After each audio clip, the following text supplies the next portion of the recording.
volta com mais um Resenha Política. Eu sou Inês Calado, editora do portal NE10. Estou aqui com o Jamildo Melo, do blog do Jamildo. Boa tarde.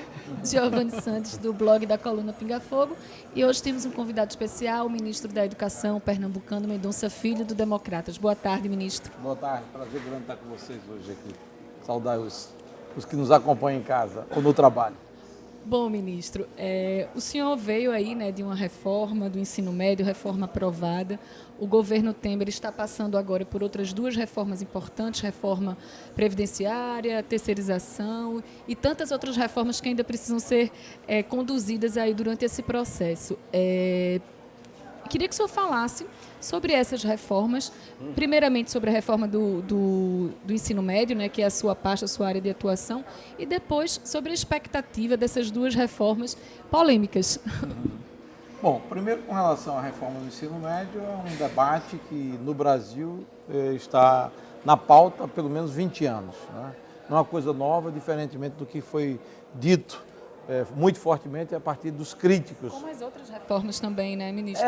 Mas no caso específico da reforma do ensino médio, era um debate desde o final da década de 90. E há 5 anos, no Congresso Nacional, existia debates com relação à comissão especial e projeto de lei. Então, se você fizer um paralelo com o que aconteceu no mundo com relação ao ensino médio, você vai verificar que o Brasil tinha um ensino médio que era totalmente diferenciado do mundo todo. O mundo sempre enfatizou nos últimos anos, principalmente, um ensino médio mais flexível, onde o protagonismo do jovem que estuda, ele é determinante, inclusive, do itinerário formativo que ele busca em termos de aprofundamento. Então, o que o Brasil fez com a aprovação da MP do ensino médio foi justamente isso, conectar o Brasil com o mundo, Europa, Estados Unidos, Canadá, Ásia, todo mundo já evoluiu para uma etapa onde há mais flexibilidade e onde o estudante é protagonista dentro das áreas de conhecimento que estão previstas na reforma do ensino médio. Ministro, se me permite, é porque Inês fez uma pergunta assim, que se estendia às outras reformas, eu queria abrir um parênteses para perguntar assim, quando é que o estudante vai poder fazer a opção, que talvez seja um impacto mais perceptível da reforma, é aquela opção sobre ensino profissionalizante. Quando é que ele vai chegar e dizer assim, eu quero... Bom, primeiro que, na verdade, a reforma do ensino médio não se limita só à flexibilização. A gente aumenta a carga horária de 800 horas ano para 1.000 horas ano, 3.000 horas nos 3 anos do ensino médio, o que é uma coisa importante. A rigor, as 800 horas só era praticada praticamente hoje para o ensino público, a educação pública. A educação privada já pratica muito mais do que isso, há muito tempo, o que mostra um gap, uma distância muito grande entre aqueles que estudam em escola pública para aqueles que estudam em escolas privadas, particulares, como são chamadas, e a gente nivela isso, fomenta uma política de educação em tempo integral. O Brasil tem uma meta de 25% das vagas até 2024 em educação em tempo integral, e nós queremos alcançar com estímulo, inclusive, financeiro do governo federal. Reservamos R$1,5 bilhão de reais para fomentar a educação em tempo integral, num modelo inspirado, inclusive, na experiência pernambucana, que nasceu no governo Jarbas, de quem fui vice, ajudei a tocar essa mudança. E, por fim, a reforma do ensino médio, que você chega ao ponto de indagar quando o estudante brasileiro vai poder usufruir dessa flexibilidade. Bom, eu calculo entre 18 e 19, 2018 e 2019, e mais fortemente 2019. Por quê?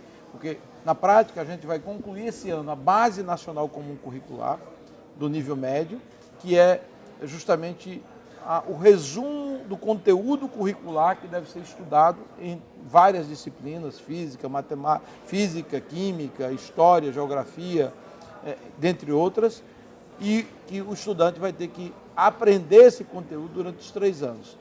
Esse conteúdo, que corresponderá a 60% da base, do total aprendido dentro da sala de aula, ele será algo que será complementado por itinerários formativos que estarão sendo ofertados pela rede de educação no Brasil, dentro da área como ciências da natureza, ciências humanas, matemática, linguagem e, possivelmente, formação técnica profissional. Na verdade, cursos técnicos, eles não obrigatoriamente estarão no leque de opções de todas as escolas de nível médio do Brasil. Mas os itinerários formativos, sim, e focando principalmente essas áreas como ciências humanas, da natureza, são as áreas do Enem, né? Que já Exatamente. são as áreas exploradas no Enem. Exatamente. João vamos Ministro, falar de reforma. Eu queria colher sua opinião a respeito da escola sem partido. Essa semana sofreu um revés enorme porque o ministro Barroso ele mandou suspender. O que aconteceu foi que no estado de Alagoas, aqui próximo, os parlamentares aprovaram na Assembleia Legislativa uma legislação pedindo a neutralidade dos professores. Na sequência, o governador, o filho de Renan Filho, né, do PMDB, mandou suspender, ele vetou, só que o veto dele foi derrubado pela Assembleia. Isso subiu no STF. Isso envolve diretamente a sua pasta, porque são os professores em sala de aula. Qual é a sua opinião? Qual foi a importância dessa decisão? Bom, primeiro, Jamildo, eu respeito o debate e respeito quem tem ideias diferentes da minha. Eu acho que o debate, tendo em vista um tema como esse, ele é relevante para qualquer instante do debate nacional. Mas, pessoalmente, eu sou contra a tese de você legislar impondo uma camisa de força aos professores. Eu acho que isso não funciona aqui nem em lugar nenhum do mundo. Se você fizer um apurado internacional, um apanhado internacional, você vai verificar que em nenhuma parte do mundo você tem aplicação de algo semelhante. O controle que deve ser exercido é o controle social, normal, da responsabilidade do professor e, ao mesmo tempo, da cobrança de pais e alunos que têm o direito à amplitude em termos de aprendizado e de aprendizagem, de conhecimento. E não será uma lei que vai impor uma espécie de tribunal de ideias nas escolas do Brasil. Então, eu respeito aqueles que defendem essa tese, mas eu acho que o caminho não é você impor via legislação uma restrição ao, como assim, livre ensinar do professor. Eu acho que a gente tem espaço perfeitamente para o exercício social de controle. Eu já vivi a minha vida estudantil e tive a oportunidade de protagonizar debates e até discordâncias de professores.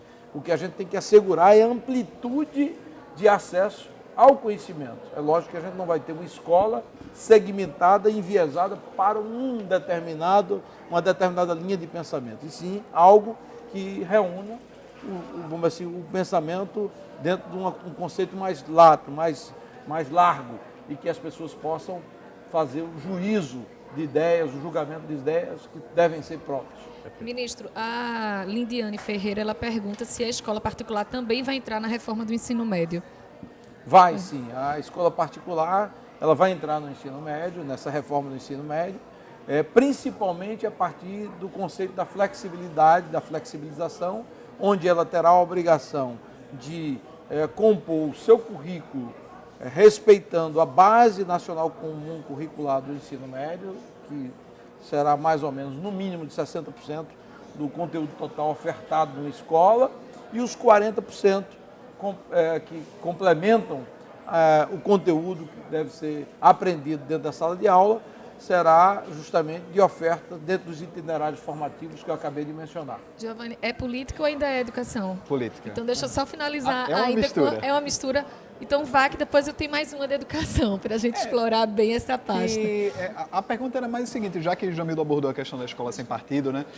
A sua pasta foi talvez uma das pastas que teve um início assim, mais politizado, né? Afinal, o partido do Senhor Democratas, a educação, ela aglutina, né, muitos sindicatos, os estudantes, universitários e tal. Mas com o tempo isso foi acalmando, né? Aparentemente, aí a gente não vê aquelas manifestações. Menos em Petrolina. Bem, teve que foi essa semana, né? Esse evento. Eu queria a sua avaliação sobre isso, né? Sobre como foi esse processo de assumir um ministério, aquele momento, e até o momento atual. Teve esse incidente aí de Petrolina, inclusive. Bom, na verdade, eu acho que as discussões mais políticas, num espaço que tradicionalmente sempre foi muito domínio da esquerda, partidos vinculados ao PT, PCdoB, é algo que quem conhece a história do Brasil sabe que isso aconteceu, vamos dizer, na consagração do espaço educacional brasileiro. Eu não tenho nenhuma dificuldade de interagir com pessoas que pensam diferente do que eu penso. Eu acho apenas que o espaço da educação tem que ser um espaço amplo, plural e representativo da sociedade. E não há nada mais importante do que a verdade. A verdade, muitas vezes, ela tarda, mas ela chega e prevalece. Então, eu vivi um embate que muitas vezes era um embate de ideias falsamente espalhadas na rede. Quer dizer, notícias que foram propagadas, de que eu falei mal de professor, pura mentira, que circularam nas redes sociais, no WhatsApp e por aí vai.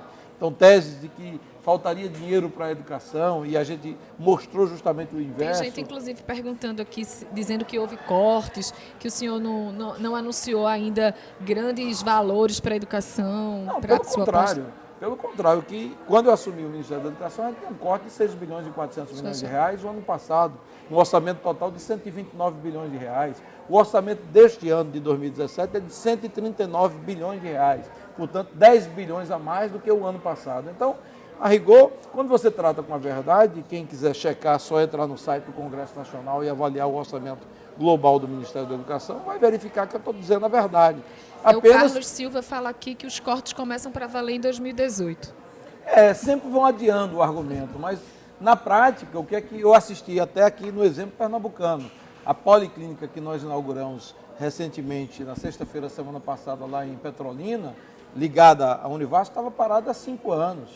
As obras do IF de Serra Talhada, que inauguramos com a presença do presidente Temer, também estavam praticamente paralisadas e nós concluímos. Você não fica chateado não, porque está levando dinheiro, está fazendo obra e leva uma vaia de um grupo. Na verdade, Jamildo, eu digo, a reação de grupos que estão vinculados a PT, PCdoB e PSOL, sinceramente, para mim, eu digo, não me preocupa, porque não é um retrato de uma manifestação, eu digo, espontânea, e sim a junção de interesse político, partidário e ideológico, apenas para contrapor alguém que está fazendo bem. Por exemplo, eu disse na ocasião da inauguração lá da Policlínica da Univasf, a semana passada, essa obra que estava praticamente paralisada e consumiu cerca de 9 milhões de reais, que eles deviam ter protestado pela paralisação antes de eu assumir, e não pela celebração da inauguração e da entrega à comunidade, que vai ajudar na formação de médicos, de enfermeiros, fisioterapeutas que estudam em Petrolina, na Univasf, e ao mesmo tempo atender a população pobre de Petrolina que precisa ter acesso à saúde. Então, é realmente algo contraditório, mas nada melhor do que você enfrentar esse ambiente de embate com a realidade. A população já começa a perceber que boa parte, eu diria grande parte, a maior parte desse argumento era um argumento falso e enviesado por ideias que estavam contaminadas pelo interesse político, partidário e ideológico. Ô ministro, isso me lembra também uma questão que o senhor acompanhou a comitiva do presidente Michel Temer quando houve a inauguração de um dos trechos da transposição. O senhor foi para as redes sociais fazer muita comemoração também e o governo terminou bastante criticado na entrega desse trecho, né? Como é que o senhor avalia isso aí? Porque, por comparação, o seu argumento também se aplicaria, né? Que o governo está entregando uma obra e o pessoal está lá. Porque essa manifestação ela não é fruto da espontaneidade da população. São grupos organizados, sindicatos, pessoas vinculadas a PT, PSOL e partidos políticos contrariados que se manifestam apenas para traduzir... Marcar posição, né? E marcar posição. Então, não que eu queira desconsiderar, eu acho que o direito de protestar é um direito legítimo dentro de um país democrático, que é o nosso, e tem que ser assim. Agora, a gente tem que qualificar o tipo de protesto. A população beneficiada de uma ação concreta, ela celebra. Eu agora, Inês, por exemplo, de manhã, visitei a obra do novo campus da Universidade Federal Rural, no Cabo de Santo Agostinho. É um campus que envolve investimento global de 250 milhões de reais. Quantos empregados tinham quando eu assumi o Ministério da Educação? Você sabe? 20, 30 empregados. Sabe quantos os operários estão trabalhando na obra? Mais de 500. E a gente vai para 800. Então, mostra claramente que essa tese de que vai faltar dinheiro para a educação é uma tese que foi manipulada e utilizada apenas para o confronto político. Então, eu respeito a todos, mas eu também tenho um argumento para demonstrar com a realidade de que não adianta você fazer discurso que ele não tenha liga com a verdade, porque ele vai se desmoralizar. Como é que o senhor lida com isso? Por exemplo, aqui nas redes sociais, muita gente chamando o senhor de golpista. Isso aconteceu também com o ministro Bruno Araújo.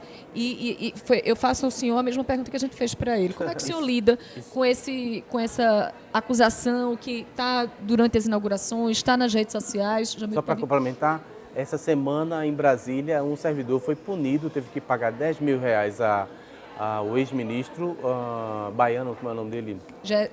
Gedel Vieira Lima, porque num avião gravou um vídeo, chama ele de golpista. O senhor já passou por alguma situação dessa? Muitas, várias, na verdade... Em avião, restaurante? Não, assim, o avião hoje circula tranquilamente. Na verdade, o que existe é que muitas pessoas engajadas, muitas pessoas que estavam empregadas em governos do Partido dos Trabalhadores hoje estão fora do governo e se sentem, vamos assim, insatisfeitas com o fato de que a presidente Dilma saiu do poder, caiu por um processo regular de impeachment que está previsto no texto constitucional e que foi referendado pela Suprema Corte do Brasil. O Supremo Tribunal Federal ele é composto basicamente por ministros indicados pelo Partido dos Trabalhadores. Todo o processo do impeachment, ele obedeceu às regras previstas na Constituição, referendadas pelo Supremo, que foi constituído na sua esmagadora maioria por ministros vinculados aos governos Lula e Dilma. Então, a rigor, eu não vou impedir ninguém de vir com esse tipo de expressão. Eu apenas ignoro, porque são pessoas engajadas. Mas já passaram dos limites, já aconteceu alguma situação? Não, já vivi situações quase de agressão física e situações que são absolutamente inaceitáveis. Mas eu tenho sempre o dever de agir com serenidade, respeitando a todos. Então, por mais, eu digo, virulento que seja o embate, eu tenho que respeitar a todos e esperar que as pessoas se comportem de forma democrática na ação e não só nas palavras. Porque as pessoas gostam de adjetivar, mas na verdade foram essas pessoas que ao longo da história pediram a queda de todos os governos que antecederam, que negaram a Constituição Federal, que votaram contra tudo de positivo que aconteceu no Brasil, inclusive o Plano Real, a Lei de Responsabilidade Fiscal. Então são pessoas que não têm compromisso com valores democráticos. Os valores dessas pessoas mais radicais são valores absolutamente sintonizados apenas com aquilo que interessa a elas e não os valores que estão consagrados na Constituição brasileira. Então, o embate político e o debate político é bem-vindo. Agora, a violência e o uso de palavras de ordem, para mim, eu digo, não vai de forma alguma me tirar do sério nem tirar da rota que é trabalhar pela educação. Ministro, essa semana aconteceram dois fatos bem importantes que eu queria que o senhor comentasse. Primeiro foi a votação lá da terceirização. 231 a 188 foi aprovado. Para algumas pessoas esse número pequeno sinaliza, seria um indicativo, um sinal amarelo de que talvez não tenha voto suficiente para a reforma da Previdência. Também o segundo fato foi um suposto recuo do Temer que excluiu os servidores municipais e estaduais do projeto global da reforma. Pode ser algo estratégico para dizer assim, ó, jogar a bola para vocês, eu consigo fazer a federal e vocês depois se virem. Mas não pega mal para o conjunto da reforma, não passa a ideia de que ele está fraquejando, que deveria fazer tudo de uma vez. Qual a sua expectativa em relação a essa polêmica toda dessas duas reformas? Bom, na verdade, minha expectativa é positiva, até porque essa não é uma agenda nova, é uma agenda também, como disse Inês no início da nossa entrevista, antiga, que está no debate nacional há muito tempo. Todos os presidentes que antecederam ao atual presidente Michel Temer, de certo modo, direto ou indiretamente, avançaram com relação à reforma da Previdência. O primeiro governo que avançou nesse tema foi o governo do então presidente Fernando Henrique, mas o governo Lula também promoveu mudanças substanciais na área da Previdência brasileira. Talvez o único governo que não avançou substancialmente foi o governo da então e ex-presidente Dilma Rousseff. Mas há um consenso geral da necessidade da reforma da Previdência. Só uma pessoa muito radical, que não queira enxergar a realidade, é que não concorda com ela. Então, há de se fazer vamos dizer assim, um caminho do ponto de vista de reforma que possa contemplar um processo gradual de adaptação a uma nova realidade, que é vital para o Brasil. O senhor estava, inclusive, era vice-governador quando o Jarba fez a reforma aqui. Esse recuo é só tático, realmente, do Temer, para poder jogar a batata na mão dos governadores? Ó, o problema é seu, se vire. Se me permite só complementar na mesma linha, porque também tem gente que acredita que o governo mandou um texto muito duro para também depois haver uma sensação de que houve uma flexibilização também. Na verdade, o texto do governo é o texto necessário. Se porventura ele pode ser e deve ser melhorado, que será melhorado. E, ao mesmo tempo, há de se buscar também solidariedade, porque a gente ouve e assiste muita gente propondo, por exemplo, um combate à reforma da Previdência quando proposta no Parlamento Nacional e, ao mesmo tempo, desejando que ela aconteça sem esforço de governos estaduais. Fica só com bônus. Fica só com o discurso bom e a simpatia perante a opinião pública, esperando que tudo aconteça em Brasília e nos estados e nos municípios não há o esforço necessário na mesma direção. Então, o que o presidente, de certo modo, fez foi buscar uma responsabilização de todos que dirigem estados e municípios e que têm, naturalmente, necessidade de equilíbrio mínimo do ponto de vista previdenciário para legar ao futuro algo equilibrado. O Brasil hoje está saindo de uma situação de recessão. E a recessão foi causa da irresponsabilidade fiscal do governo anterior da presidente Dilma. Ela não caiu por obra e graça do Espírito Santo ou porque houve uma conspiração contra ela, não. Ela caiu porque ela infringiu a lei, a Constituição e quebrou o Brasil, legando um país com um déficit público da ordem de 10% do PIB. Então, se isso aconteceu, qual foi a consequência? Inflação de 2 dígitos, de quase 11%, a maior recessão da história, quase 13 milhões de desempregados. Então, o Brasil está num processo de recuperação que há de se concordar. Essa agenda de reformas, ela é importante e vital para que a gente possa retomar o crescimento e, naturalmente, devolver a oferta de empregos e de bem-estar para o nosso povo. Ministro, com essa questão de continuidade ou não do governo, com relação ao processo na Justiça Eleitoral, né? A gente está acompanhando pelo noticiário a ação da chapa Dilma Temer, saiu muita informação hoje sobre a delação lá da Odebrecht, né? No âmbito da Justiça Eleitoral. O senhor acredita que o governo ele vai, eventualmente, né, ter um julgamento desfavorável no Tribunal Superior Eleitoral? E, nesse caso, haveria esse risco ou não? Isso é só uma coisa para que o governo lidaria ali com um recurso judicial, enfim, e chegaria a 2018? Pelo andar da carruagem, o Herman Benjamin vai ou não vai punir o Temer? Bom, não dá para prever qual vai ser o voto do ministro Benjamin, até as sinalizações são muito mais num sentido de severidade com relação à sua manifestação no relatório, mas não cabe a mim fazer essa avaliação. Eu entendo que há espaço legal e constitucional para separação das responsabilidades com relação à chapa e acho que essa vai ser a linha que vai prevalecer no âmbito do Tribunal Superior Eleitoral. Agora, não é algo que eu possa ter controle sobre. Eu entendo, inclusive, que o processo judicial ele é tão longo e tão cheio de idas e vindas, até o julgamento final, julgamento de embargos.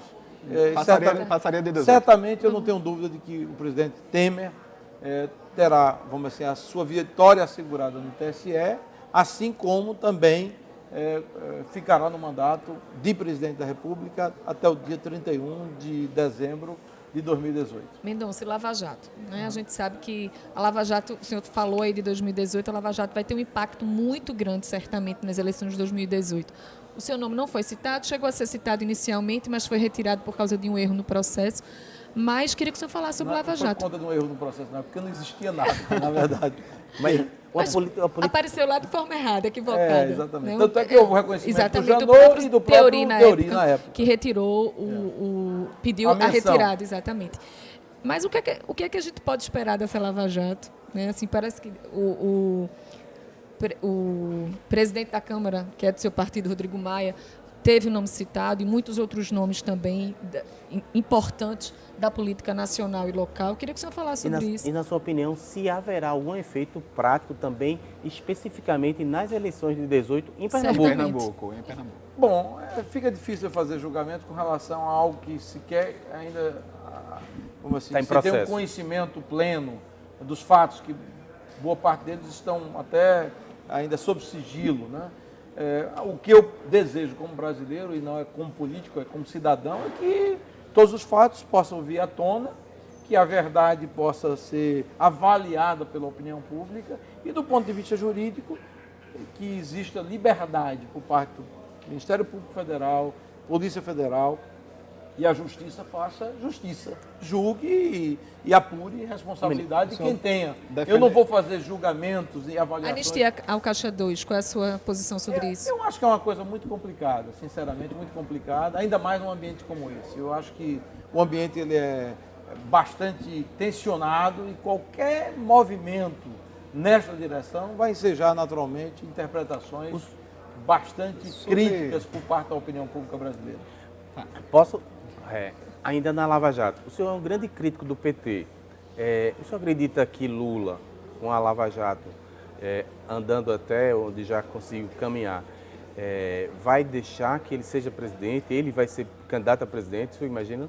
Bom, eu não sei se ele vai ser candidato a presidente. Eu acho que nem o próprio PT sabe, e ele mesmo tem se manifestado sempre que pode ser ou que pode não ser. Eu acho que é vamos dizer, um critério e um julgamento de ordem pessoal dele como cidadão e também do partido dele. Se porventura os processos que ele responde na justiça vierem a impedir essa eventual candidatura, não é algo que esteja sob controle da oposição. E acho que também não é próprio para a minha pessoa ou para qualquer outra ficar assim desejando o mal por desejar o mal. Eu não vou desejar o mal para o ex-presidente Lula apenas porque historicamente e politicamente nós caminhamos em palanques distintos. O que eu desejo para ele ou qualquer outro cidadão é que, se porventura houver culpa no cartório e razões para condenação, que se condene. Mas aí pode deduzir que o senhor também gostaria que ele fosse candidato, então, por essa lógica? Não, para mim é indiferente. Eu não tenho esse pensamento de torcer por um caminho tendo em vista um reflexo do ponto de vista eleitoral. Todo mundo me conhece em Pernambuco, sabe que eu sou uma pessoa posicionada, uma pessoa que tem posição política clara, eu luto em função daquilo que eu acredito, respeito as pessoas, vou no limite do embate, cobro, exerci a cobrança dura, firme, como líder de um partido de oposição, mas nunca chego ao de respeito de ordem pessoal. Então, para mim, o desejo que eu tenho, que é o desejo de todo brasileiro, é o seguinte: quem tiver culpa no cartório tem que pagar pela culpa existente e a justiça tem muita participação do isso internauta acontecer. aqui, viu? Por não. Só mais uma pergunta para a gente poder ministro, com relação, também o nosso João Milton internauta. chegou a mencionar rapidamente a questão de 2018 em Pernambuco, né? Então eu queria retomar essa parte aí da conversa, perguntar o seguinte... E colocar Armando no meio também. O senhor tem 2018. pergunta sobre isso também, né, do tem. internauta? Mas vamos fazer Faça sua juntos? pergunta que eu vejo se dá Vamos para combinar aí. encaixar.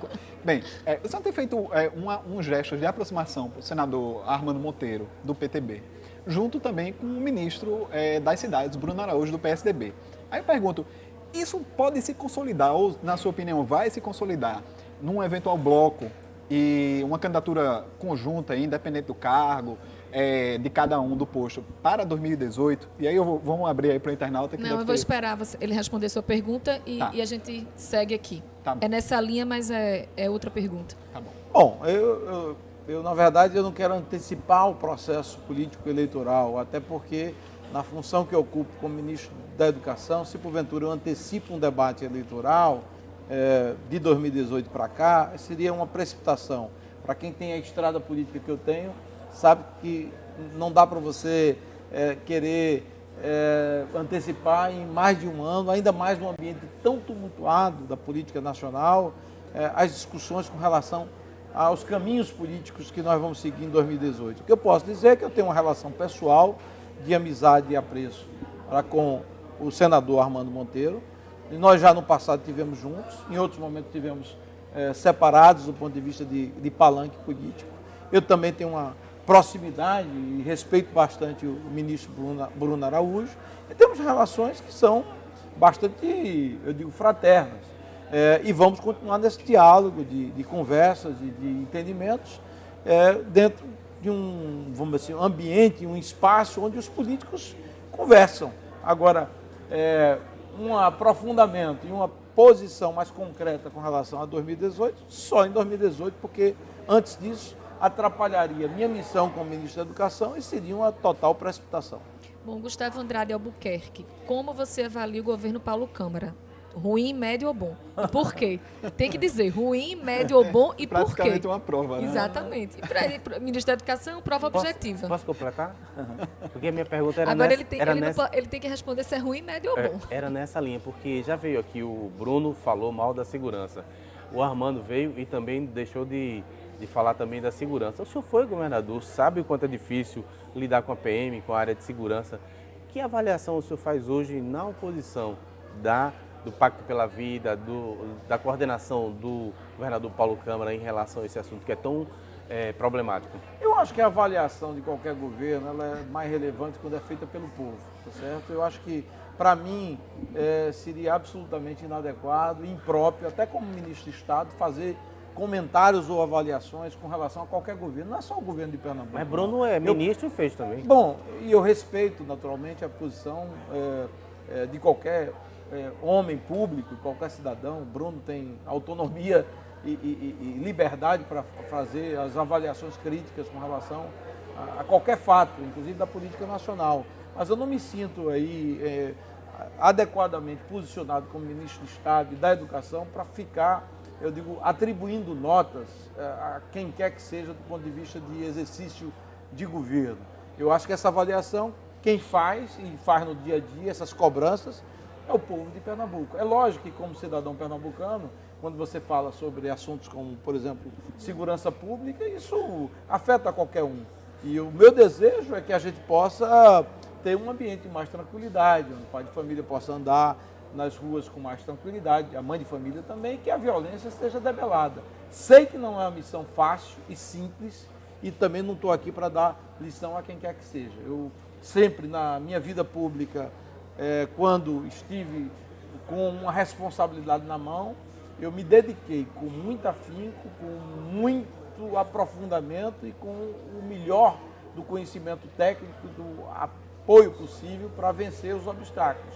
E eu desejo que Pernambuco possa sair de uma posição hoje crítica com relação à questão da violência, onde o governo cumpra a sua parte e a sociedade também atue na mesma direção, porque esse é um problema que aflige a todos os pernambucanos. Mas o senhor faria mudanças significativas no Pacto pela Vida? Só, não sei se o senhor poderia falar sobre especificamente isso, mas assim, faria alguma mudança com relação ao Pacto pela Vida? Acha que o pacto ainda tem vida realmente ou já estaria na hora de mudar o É o que eu rumo? disse, Inês. Fica complicado para mim, como ministro da Educação, estar aqui dando lições, até numa área que não é a área da minha atuação hoje, que é a área de segurança pública. Como cidadão pernambucano, eu espero que Pernambuco saia dessa situação hoje bastante complicada do ponto de vista de ambiente de violência. Eu torço para que tudo ocorra da melhor maneira possível. Não me cabe dar lição ou apresentar solução.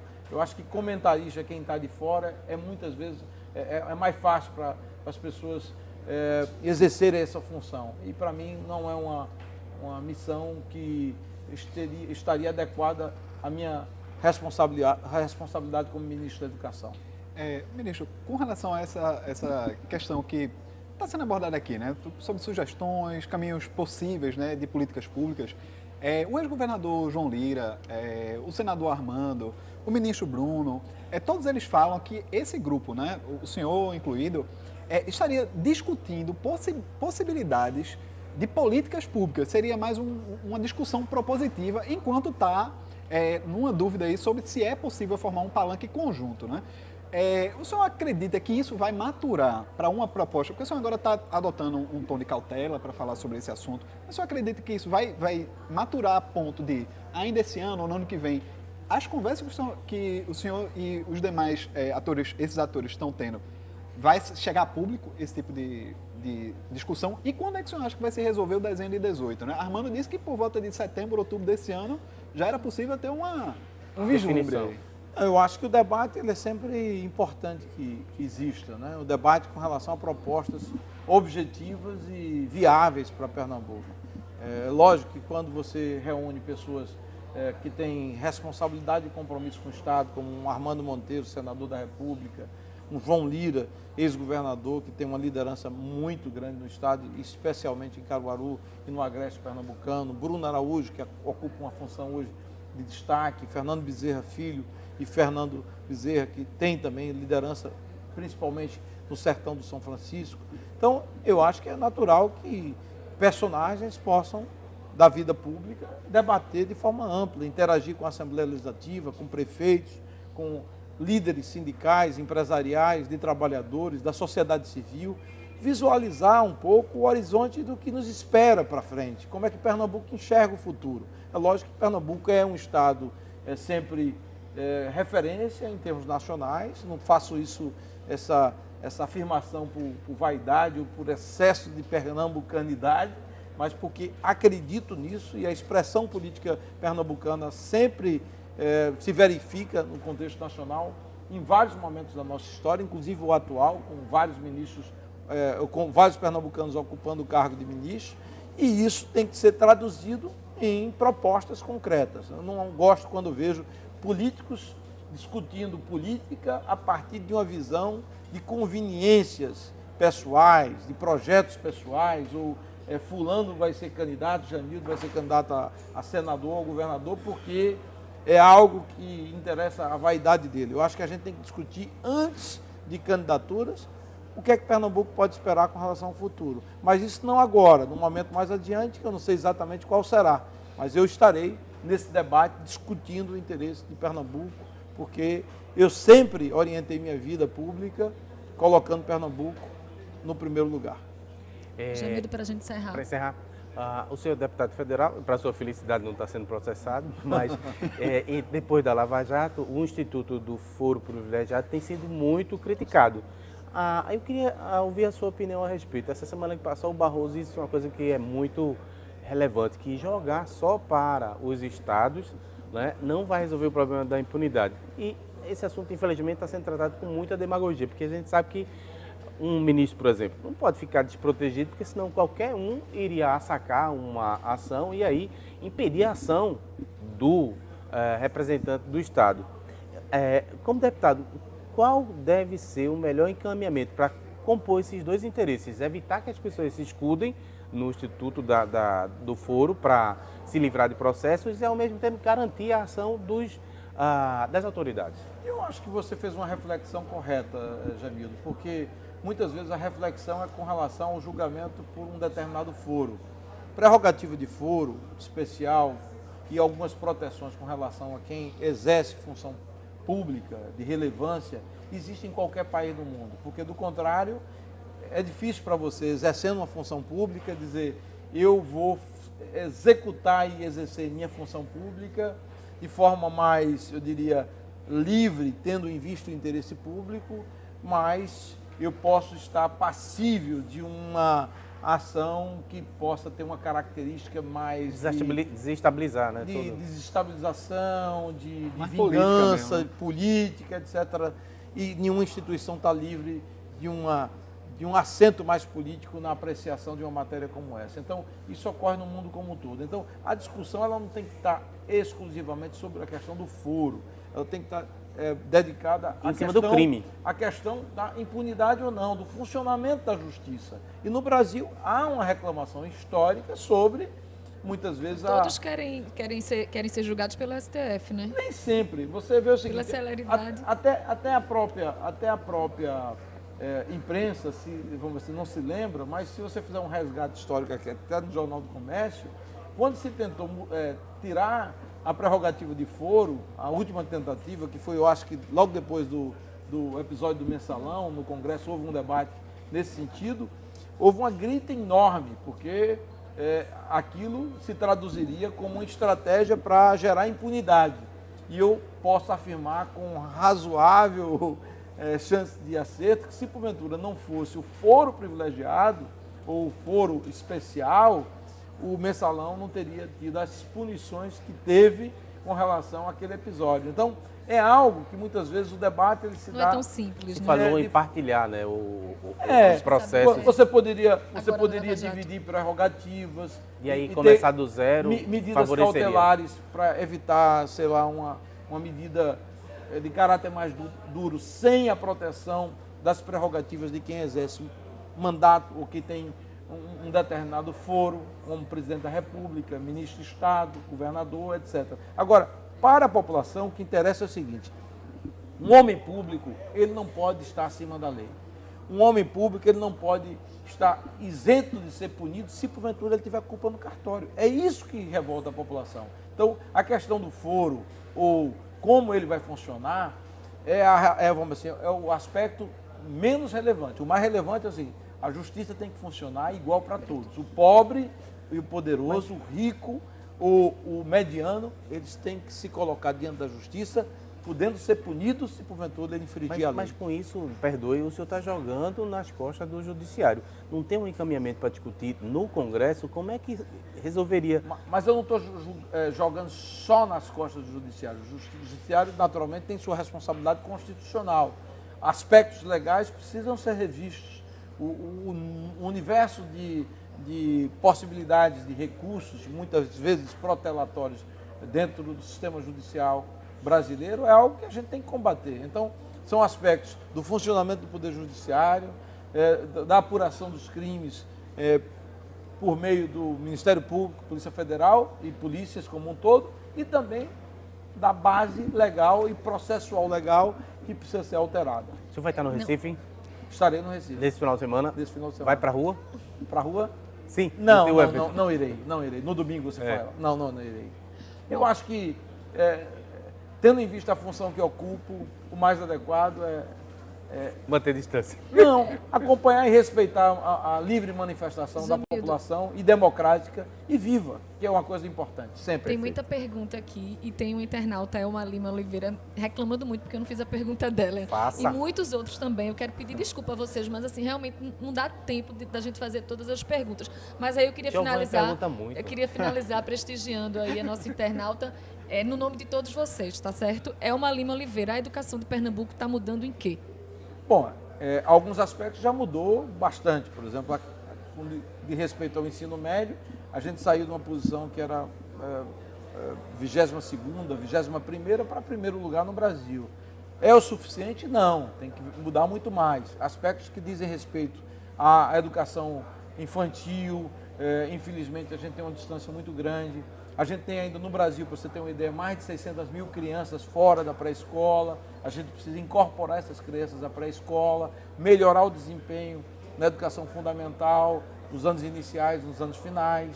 Há muita evasão ainda, principalmente nos anos finais, que essa retenção toda gera um gargalo que vai redundar no ensino médio, onde a gente tem 2 milhões de jovens hoje que nem trabalham nem estudam. Então, são aspectos que podem ser considerados um problema sério, problemas sérios da educação brasileira, de forma mais abrangente, e que, de certo modo, estão presentes na educação pernambucana.